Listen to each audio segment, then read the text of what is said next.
Students, a note is given here.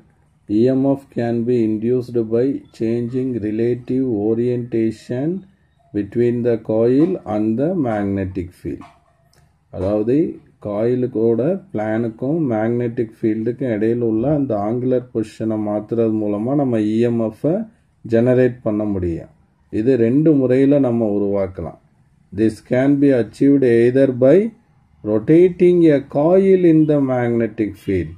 Magnetic field என்ன பண்ணலாம், காயிலை ரொட்டேட் பண்ணலாம், or keep the coil stationary and rotating the magnetic field.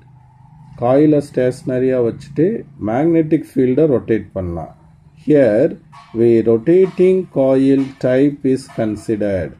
Here magnetic field is stationary and the coil is going to rotate. So இந்த இடத்துல காயிலை நம்ம rotate பண்ணி இந்த கேஸை நம்ம ஸ்டடி பண்ண போகிறோம். So our next 5 mark question, last year asked question is production of induced EMF by changing the relative orientation of the coil with respect to magnetic field. அப்போ magnetic field நம்ம என்ன பண்ணுறோம் அப்படின்னா இந்த காயில் என்ன பண்ணுறோம், ரொட்டேட் பண்ணிக்கிட்டே இருக்கோம். அப்போ ரொட்டேட் பண்ணும்போது அதில் இஎம்எஃப் எப்படி ஜெனரேட் ஆகுது அப்படிங்கிறத பார்ப்போம். சரியா? Consider a rectangular type coil of n turns. It is kept in the uniform magnetic field நம்ம வச்சிருக்கோம். ஓகே, ஸோ இந்த தான் காயில், ஒரு rectangular shaped coil. It is kept in the magnetic field வச்சிருக்கோம் and it is rotate in anti-clockwise direction அது rotate ஆகுது. Now listen, this is the coil. This is the rectangular shape coil. Have n number of turns. So அதில் படத்தில் ரெஃபரன்ஸ்க்காக ஒரே ஒரு tan போட்டிருக்கேன். It is n turns இருக்கக்கூடிய ஒரு coil. ஓகேவா? n number of turns here and the area of cross section is A. Area of the coil A. First it is kept. இப்போ இதுதான் காயில் அப்படின்னு வச்சுக்கிட்டோம்னா the coil is kept perpendicular to the magnetic field. Magnetic ஃபீல்டுக்கு பர்பண்டிகுலராக வைக்கிறேன். ஓகேவா? அப்போ அந்த ஏரியாவுக்கு வரையக்கூடிய நார்மல் எப்படி வருது, parallel டு த ஃபீல்டுக்கு வைக்கிறேன். Position of the coil. So இந்த காயிலுடைய பொசிஷன் பாருங்க, இந்த காயிலுடைய பொசிஷன் வந்து பர்பண்டிகுலராக இருக்கு. அப்போ அதுக்கு வரையக்கூடிய நார்மல் வந்து அந்த பிளான் ஆஃப் த காயிலுக்கு வரையக்கூடிய நார்மல் மேக்னெட்டிக் ஃபீல்டுக்கு எப்படி வந்துடும், பேரலாக வந்துடும். ஓகேவா? ரைட். அப்போ அதிக அளவில் ஃப்ளக்ஸ் லைன்ஸ் இந்த காயில் வழியாக பாஸ் ஆகும்.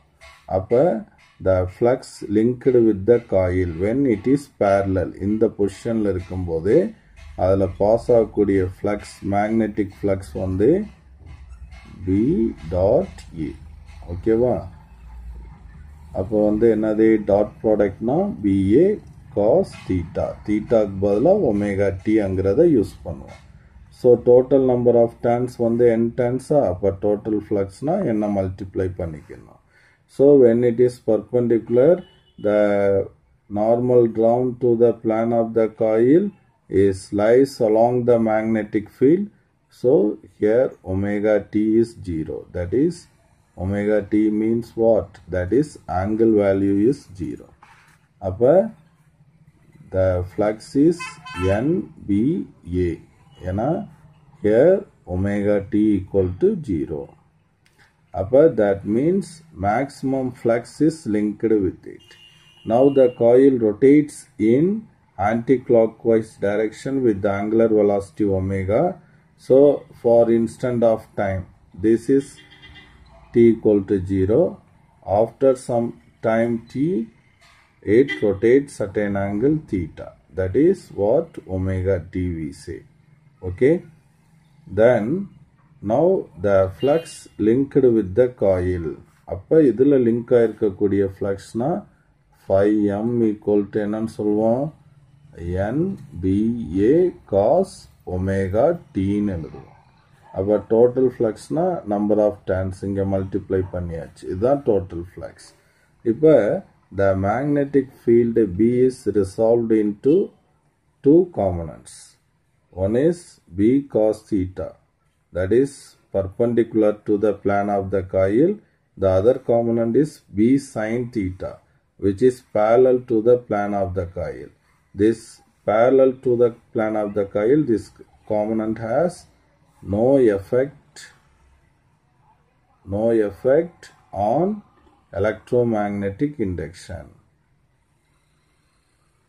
Electromagnetic induction la எந்த ஒரு எஃபெக்டும் ஏற்படாது.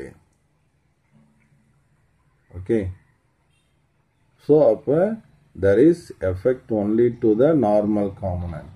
அதனால தான் நம்ம எதை யூஸ் பண்றோம் அப்படின்னா B cos omega t use பண்றோம். Okay, அப்ப total flux at this position is NBA cos omega t. Now according to Faraday's laws of electromagnetic induction, the induced EMF equal to minus N pi m, rate of change of flux.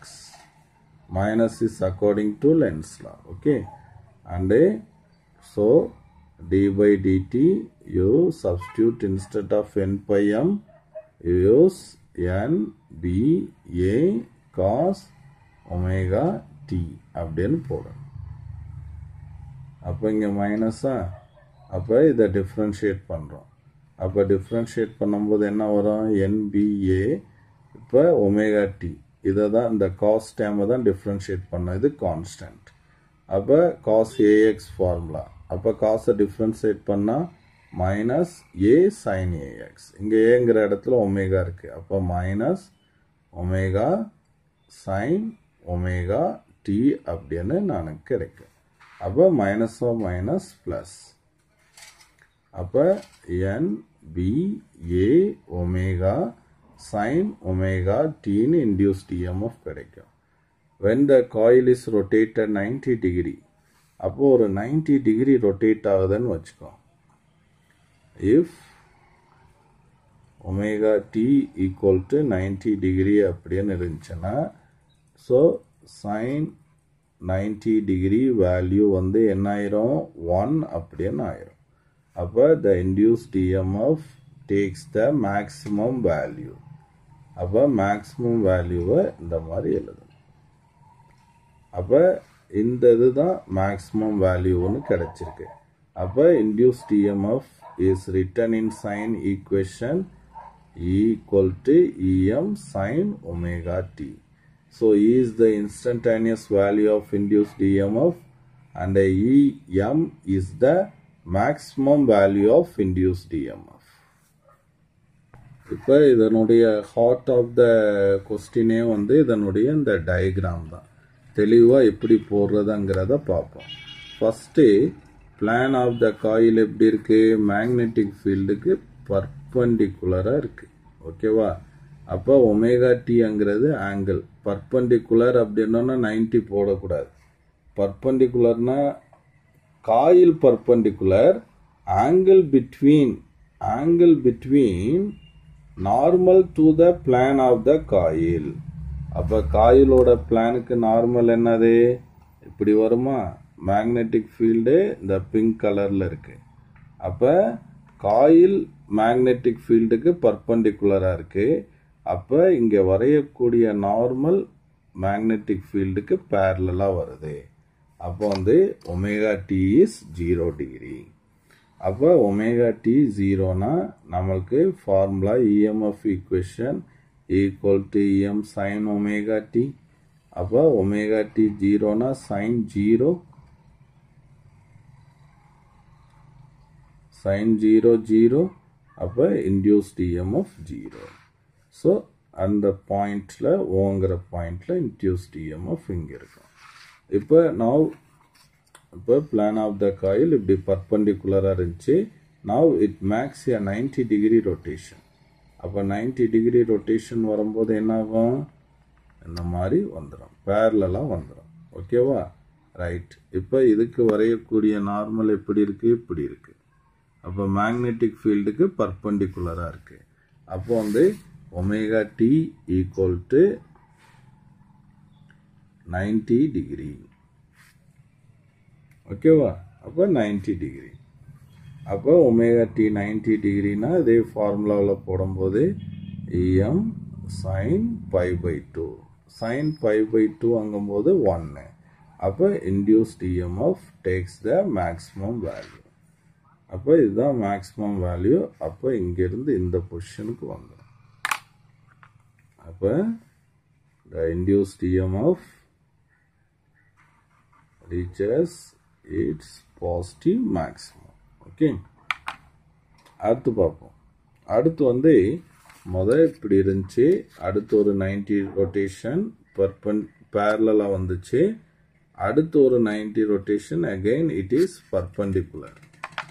அப்போ பர்பெண்டிகுலராக வருது. அப்போ 0 90 அடுத்து ஒரு 90 rotation ஆகும்போது என்னது 185. அப்போ equal to M sin pi. sin pi value 0. அப்போ induced EMF 0. அப்போ induced EMF 0 ஆயிருமா?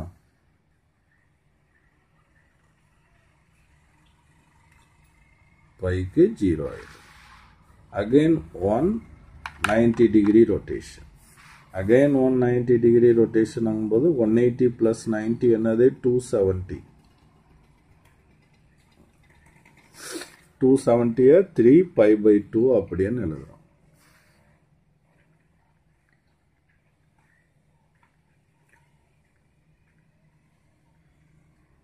அப்போ 3 by 2னா 270 degree. Bike 180 degree substitute பண்ணி பாருங்க, 270 டிகிரின்னு வரும். ஓகே, அப்போ 270னா வேல்யூ என்னதுன்னா sin 90க்கு 1னா ப்ளஸ் 180 போட்டால் 270 வரும். அப்போ இது -1.